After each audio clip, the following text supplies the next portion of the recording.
Olá, estamos aqui para mais um vídeo no nosso canal de estudos de psicanálise e assuntos diversos. Hoje, ainda na temática espírita, vamos responder a uma pergunta que vira e mexe nos é feita e que tem a ver com o espiritismo em si. O espiritismo é uma ciência e nós vamos então buscar definir esse conceito de que o Espiritismo é uma ciência, conceito este deixado por Allan Kardec. E é preciso compreender que não é ciência como se pensa no momento atual de todas as estruturações que a ciência já realizou neste campo.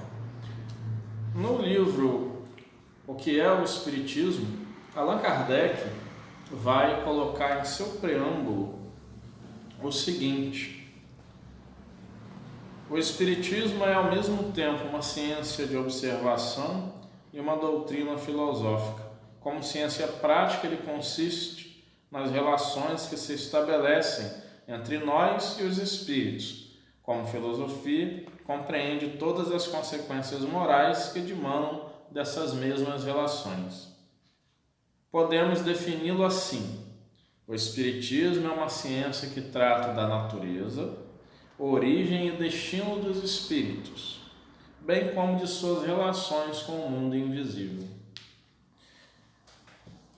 Então, este conceito científico, digamos melhor, filosófico, de que Kardec nos coloca a respeito do que é o Espiritismo, nós vemos que ele é uma ciência sim, mas uma ciência que estuda a origem e o destino dos espíritos e a sua relação conosco, com o mundo material. Há estudos, considerados estudos acadêmicos, científicos a respeito, estudos que não trazem nenhum tipo de conclusão, não há nada conclusivo.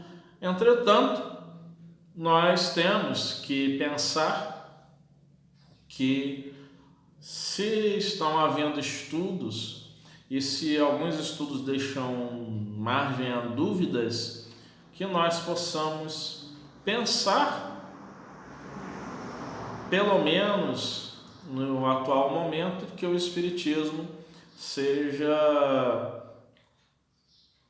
um pensamento filosófico, que ele o é, pois Kardec o define como ciência e filosofia de consequências morais.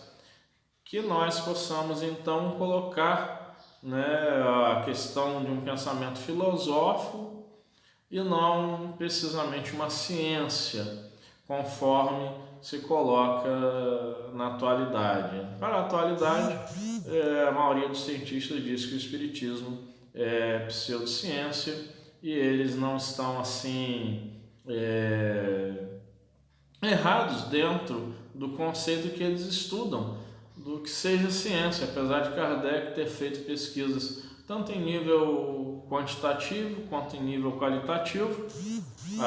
As suas obras, como a Revista Espírita, o que ele coloca no Livro dos Médiuns, traz isso, mas não podemos afirmar que o Espiritismo é uma ciência, conceituando ciência aí como uma expressão de que o Espiritismo estaria dentro dos laboratórios sendo pesquisado. E em A Gênese, também, do Allan Kardec, nós temos no capítulo 1, o caráter da revelação espírita, no item 55, o seguinte: caminhando de par com o progresso, o Espiritismo jamais será ultrapassado. Porque se novas descobertas lhe demonstrassem estar em erro acerca de um ponto qualquer, ele se modificaria nesse ponto. Se uma verdade nova se revelar, ele a aceitará. Então, nós vemos aí que o Kardec deixou o Espiritismo como com uma posição dinâmica, no sentido de que, à medida que se vai caminhando no progresso científico, vai se observando pontos em que o Espiritismo, quando foi codificado, tinha uma visão, tinha uma fala, um pensamento a respeito daqueles processos científicos, e hoje, caminhando com a visão científica, vai se modificar em diversos pontos, como é preciso que haja essas modificações. Não há possibilidade de se fazer diferente, até porque Kardec não deixou nada fechado, tudo está em aberto, e nós precisamos, se quisermos estudar verdadeiramente a doutrina espírita em sua essência, nós vamos ter aí vários pontos para aqueles que têm estudos científicos nas mais diversas áreas, que hoje não mais são colocados como tal. Um exemplo é que em 1857, quando o Livro dos Espíritos foi lançado, ainda falava-se sobre geração espontânea. E em 1868, Louis Pasteur veio a pouco, fez a sua experiência e colocou que a geração espontânea era uma irrealidade, isso não existia.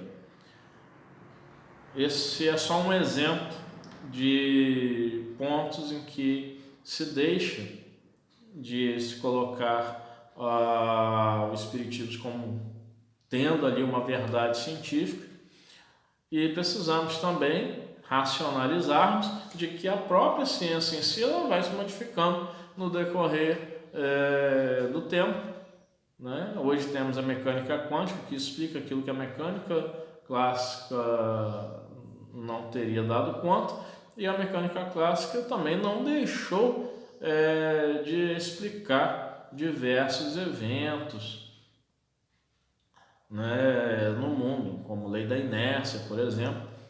Nós não temos outra explicação que veio a substituir a lei da inércia, colocando essa lei como uma lei ultrapassada, uma lei que não existe. Que nós possamos pensar.